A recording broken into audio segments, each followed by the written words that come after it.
Alright guys, welcome to Math Today. Today we are working on understanding multiplication of fractions by whole numbers. You'll need 2 pages for today. The first one will look like this, and our second will look like this. Alright, so we are going to go ahead and first fill out our table of contents. So on your table of contents, we are going to go over to page 37, and you'll want to write small because we have a lot to finish on, or fit on this line, but we'll write understanding multiplication of fractions by whole numbers. And on page 38, we'll just say ditto. Once you have that written down, go ahead and flip to page 37. Make sure you write it in your corner. You're going to take this page, cut it along the border, and paste it down. Alright, and let's go ahead and look at our pages. So, our learning objective for the day is I can interpret multiplication as a scaling or resizing of a number.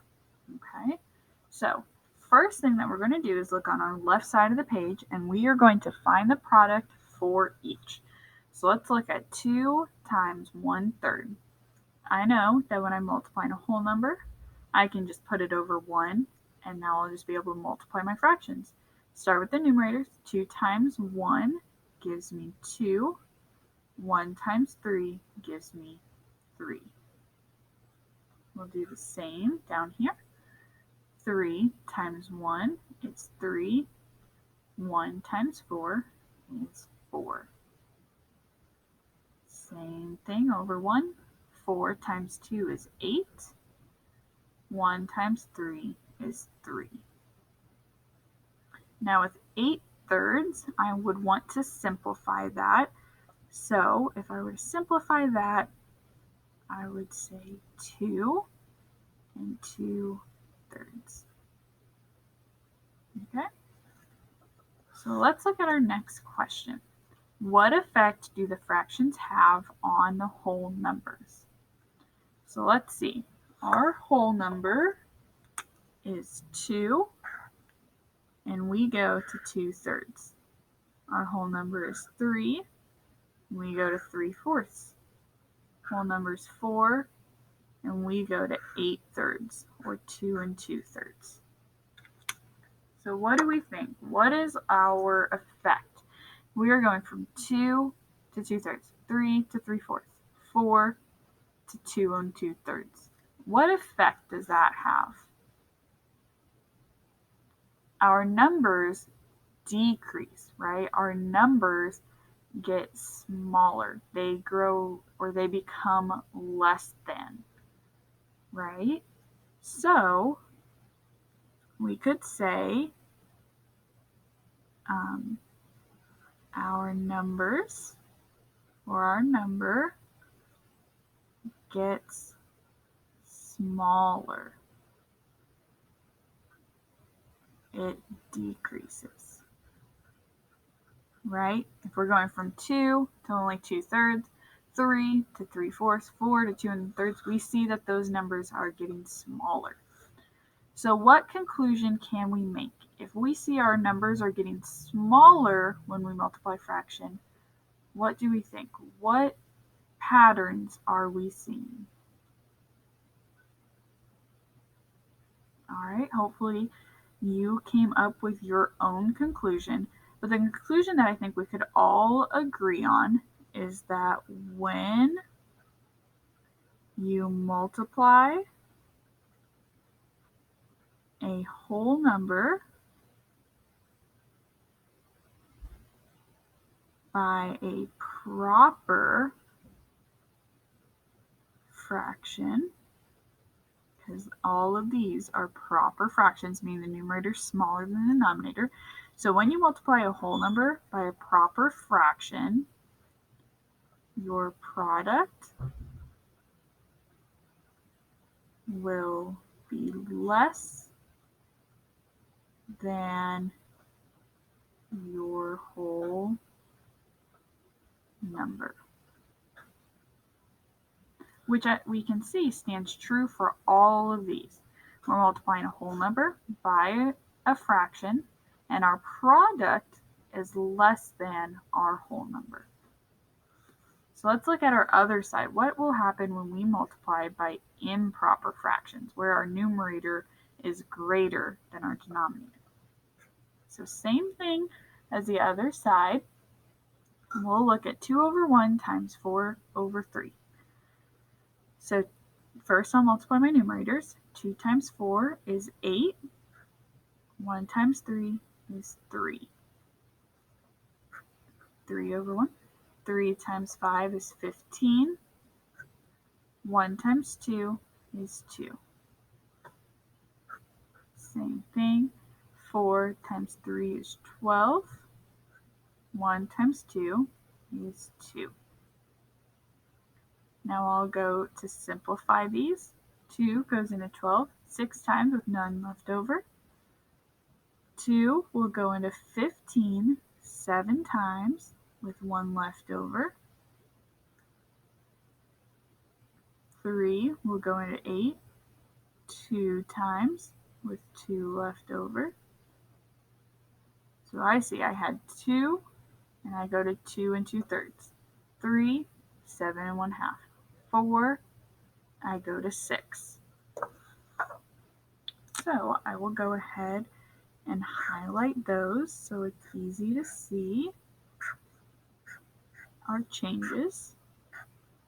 And now let's see, what is the effect that our improper fractions have on the whole numbers?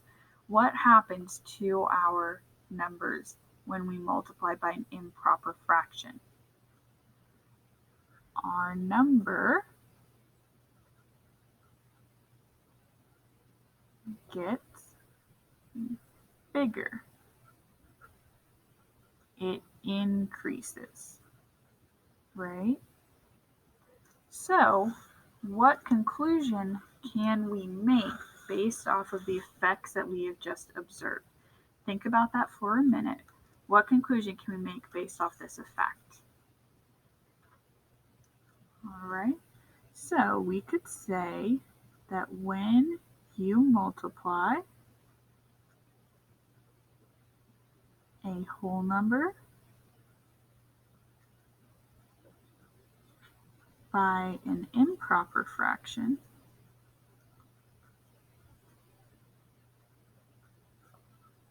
your product will be greater than your whole number. And these make sense, right? Because when we look at a proper fraction, these will always be less than 1, right? So if you're multiplying by less than 1, it makes sense that your number would decrease in value. With improper fractions, these are always greater than 1, which would make sense that our products would increase. All right, so we'll go ahead, flip to our next page, which is page 38. We'll go ahead and take this page, cut along the entire black border, and paste it down. All right, so now that we have that page pasted down, let's go ahead and read our directions. Tell whether the whole number will increase or decrease. Now, how would we be able to tell just by looking at this box without actually solving it? How would we be able to tell if our whole number would decrease or increase? Okay, if you need to look back at this page right here to answer your question, that would be good to do so. But we'll go ahead and do our first one together. So I see I have 2 times 5 over 4. Now I know that this fraction is improper. The numerator is greater than the denominator. It is more than 1. So, based off of our previous page, we know that when you multiply a whole number by an improper fraction, your product will be greater than your whole number. So, we could say our whole number will increase. All right, and that is all you have to do for this page. All right, we're numbering these boxes. So this will be question 1, 2, 3, 4, and 5. Okay, so in our Schoology assignment, you'll go ahead, it will say what is your answer for question 1, 2, 3, 4, and 5. And you will go ahead and type whatever you wrote down as your answer. If you have questions, you can always come to the 1 o'clock, but otherwise, have a great day.